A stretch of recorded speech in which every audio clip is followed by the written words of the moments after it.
Hello everyone, welcome to this video, which will be an unboxing video of a new piece that I got, the Tomenosuke Worldcon Edition Blade Runner Blaster.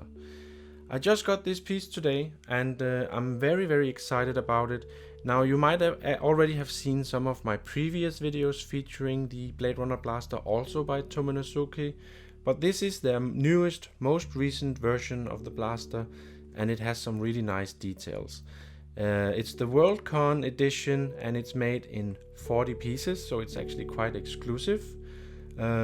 It's called Worldcon because it draws heavy inspiration from the actual filming prop that was shown in 2006 during Worldcon.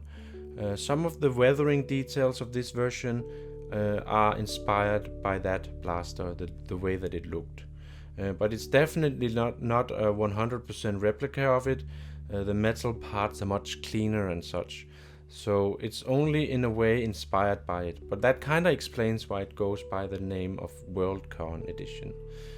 Anyways, as you can see, it comes in this very nice looking wooden walnut box, which is a huge upgrade compared to my previous blasters that simply came in cardboard boxes. I did also comment on that because this is a very exclusive premium piece, an expensive collectible, and it really deserves a nice presentation like this wooden box here. Now on the front, before we open it up, on the front you have the design of the blaster engraved here, as well as the text Tomenosuke Blaster on the bottom. I don't know how well you can see, but I'm gonna throw in a photo eventually anyways. On the inside you have these straps here to help you get the contents out. You have the art box here, which is similar to that of the previous blaster from Tomenosuke. It reads Blade Runner 2049, Deckard's gun, and a lot of small text that I can't read right now. It has the same familiar design on the front of the blaster, created by Jakob Stermose, the Danish artist who also did the artwork of the previous blasters. And if we use these straps to get it out, we can do like that, and basically we are done with the box now, so I'll just move this over here. So we get the blaster in this box, of course, but we actually also get a display stand, and the display stand is designed by David Goldberg, who's a community member. Tomenosuke kind of just acquired his design, which is really awesome, I think. And the design here, or the look of it, as you can see, is of a walnut wood, also similar to that of the box. I'm gonna leave it inside here for now, but I'm gonna show you a photo where the blaster is situated on top of the stand here. I have the same stand actually in an acrylic version as well, but for now I'm gonna get rid of that. And of course the main event here is the blaster, so I'm sure you're just waiting to see that. It's a nice box. On the inside, on the inner edge here, you can see we have like a skyline or cityscape kind of thing going on, kind of like that. Then of course we have the booklet. I think there's actually two of them here, so let's just have a look at them very quickly. So the first booklet is the typical one you get with every blaster. It's basically an assembly guide, so if you wanted to, you could disassemble and reassemble the piece. I don't know why you would want to do that, but you can. That's nice. But the most interesting one is this one here, which is a photo scrapbook. Photos by Carl Tate, Tomenosuke, Suyoten, and Hollywood Collectors Gallery. And inside of it, we basically have these very nice close-up shots of the actual blaster. This says 2017 Tomenosuke Blaster screen used version. So apparently Tomenosuke provided at least one of the screen used blasters in the new 2049 movie. And here are some beautiful close-up shots of it. It looks awesome, I think. And then we also have a section here that says 2006 World Science Fiction Convention Blaster. So this is the actual hero prop that I mentioned before. This is the original filming prop that was used in the original Blade Runner movie. and as you can see, it has some very heavy weathering and rust or corrosion going on the metal parts. It looks beautiful. I think it's like looking at history, basically. It has some awesome weathering. It looks like a real world object. I love this look here of the bottom plate, and you can see the battery box here is also just beat up. It looks really awesome, and it's really cool that you get this little booklet with your blaster. It kind of sets the mood somehow. Here we have some protective foam, and then of course we have the blaster itself here.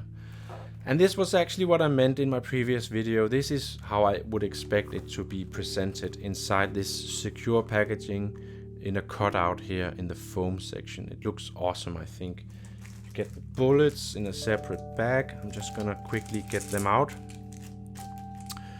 They look nice, they look familiar, just like with the previous ones, but there is a small detail that's different. They're actually stamped underneath here, and it says RP44 SNW SPL. I don't know what all that means, but it's a nice little extra detail, I think. Maybe it makes sense if you're into guns, I don't know. I'm gonna put them over here for now.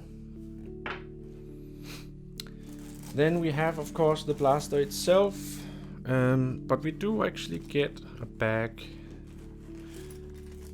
with some tools as usual, so you can disassemble it, and you also get that little screw that you can switch out on the front here with the knob here. That's a nice little thing also. It's so you can display the piece as you want, as according to your personal preference. And I'm just gonna get rid of this as well. So here you have the actual blaster. It's a bit greasy still because it's been soaking in oil in order to protect the metal and stuff, but it looks beautiful. I think I love the weathering here. I love the finish of the metal parts. It's just a very, very nice looking piece, and it just looks like a real piece that you could expect to see in a movie. It's a quite different. There are similarities to the previous blaster, the one I also have, but there are also some quite significant differences, and I'm just gonna briefly run over them. Obviously, as you can see, the metal receiver here is shiny, or has a very a metal shiny finish to it, whereas the previous blaster has a black matte finish. And you can also obviously tell there's some weathering going on along the edges everywhere, basically. You have these side plates here that would have been a high gloss black. They are very much matte and scratched here, and there's some weathering going on there as well, also on the other side. The battery box is also scuffed and scratched and everything on both sides, and also underneath. It looks very beat up, which I really like. What else? The grips are actually the same color, I would say, as the previous version of this piece here. So you have a more mahogany reddish color going on. The trigger guard, the triggers have weathering on the edges, which looks very nice. It has a light up function also, and I'm gonna turn it on now. And as you can see, the red LED fades into being. Whereas on the previous blaster, it kind of just went from 0 to 100 instantly. So this is more like a fade-in thing, and it's the same for the bottom LED as well.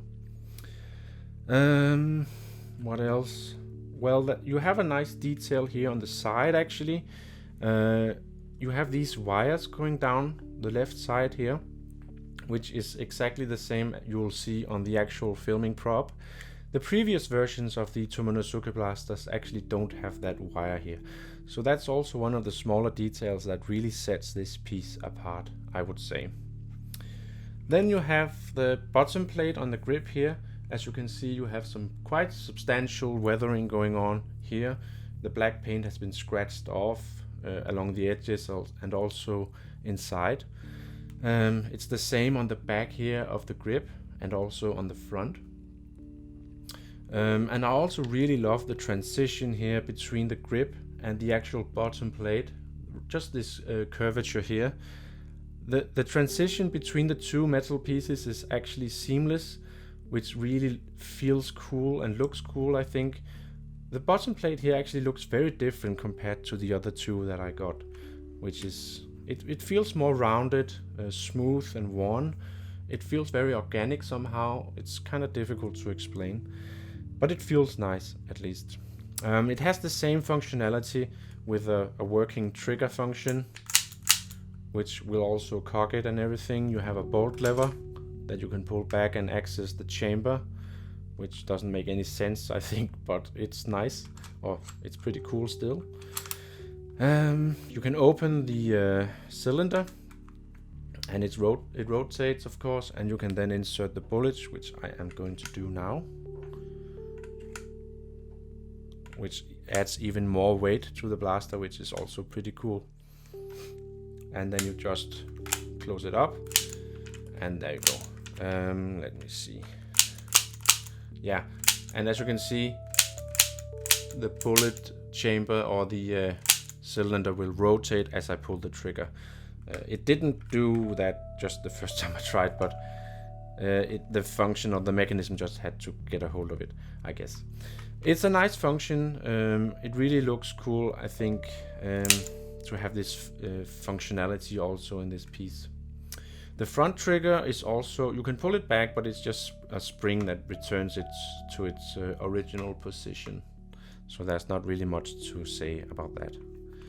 So yeah, overall it's a very cool looking piece. I think I love how the shiny receiver reflects the light here. It looks very realistic. And I'm just gonna grab my older pieces now and show you a quick comparison. I got this custom holster, by the way.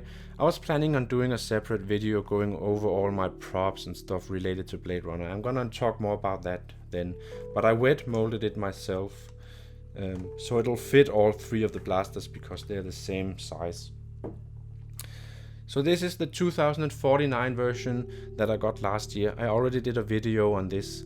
The main significant differences are the receiver, the metal parts are matte black instead, and there's not really any weathering going on them. The side plates on both sides are a high gloss paint, and the light up function is instant, as you can see. And the bottom plate here is just, as you can see, it's completely new and unscratched and everything.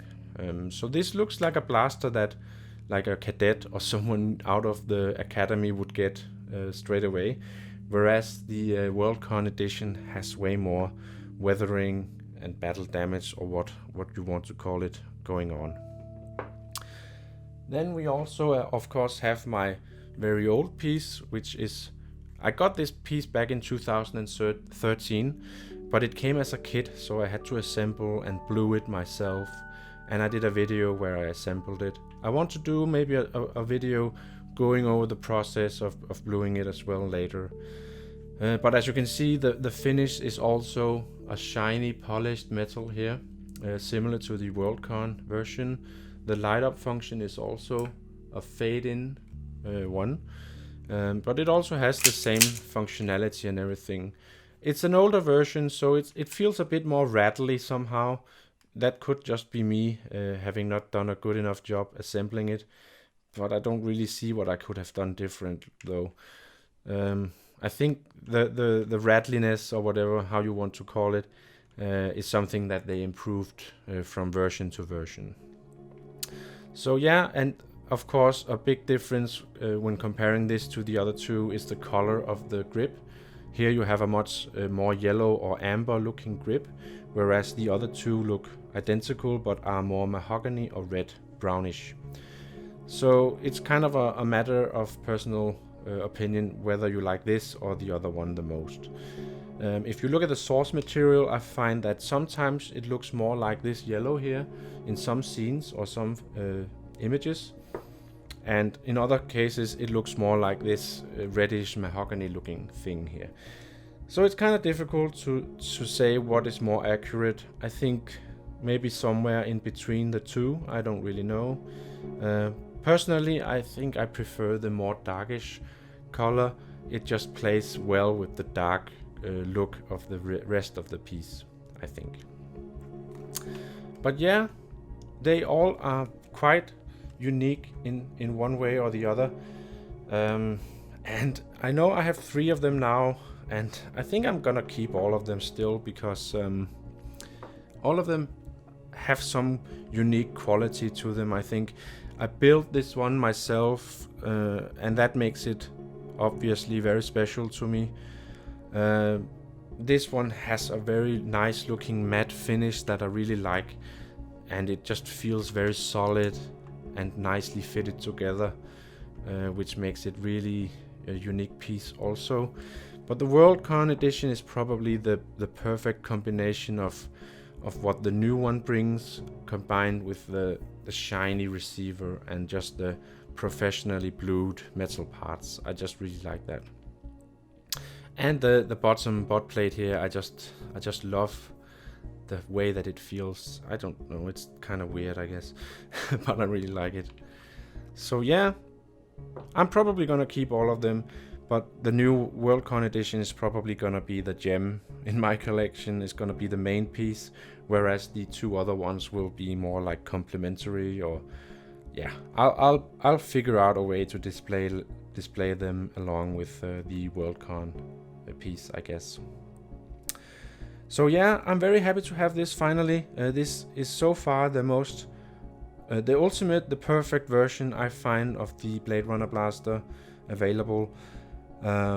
It just brings in all the best aspects of it. I think it really builds on the previous versions and just gathers everything up in one final awesome piece. And I'm sure that Tomenosuke will release more versions of this blaster here and improve on it still. But with this one in my collection, I feel that I can finally just say that I got what I need now, and I don't really feel the need of hunting down a new version. But we'll have to see what time will tell if I'll stick with that as a view on it, because who knows what they might improve in future versions. But it's really nice. You get the wooden box, you get the stand and everything. It just feels like a perfect package, very exclusive, a really rare collectible from the very beginning, it being only available in 40 pieces and everything.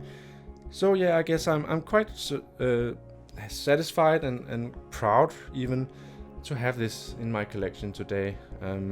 It's just beautiful, I think. I think the Blade Runner Blaster is kind of the most iconic science fiction piece that also looks cool, I guess. I mean, I love the DL-44 of Han Solo, but there's just something about the Blade Runner Blaster that combines the real world with science fiction. I just love the unique look of the grip here with its translucent resin thing. I think that's just perfect. It's a really unique piece, and I still feel that this design here overshadows the newer designs of 2049 with Officer K's blaster. They do have some qualities, the new blasters that you see, but I find that the original here just has something very unique to it that is yet to be surpassed, I guess. Anyways guys, I hope you found this video interesting, and if you have any thoughts, any comments or questions, of course go ahead and post them below. And thanks a lot for watching. I really hope that this was interesting enough for you to watch. I'm by no means, I'm not an expert or anything on this, but I am a big fan of the universe and the designs and everything. So I hope this is somehow useful to you guys. And do leave me a like and a subscribe before you leave. It really means a lot to me with that support. So yeah, thanks a lot for watching guys, and I'll see you guys in my next video.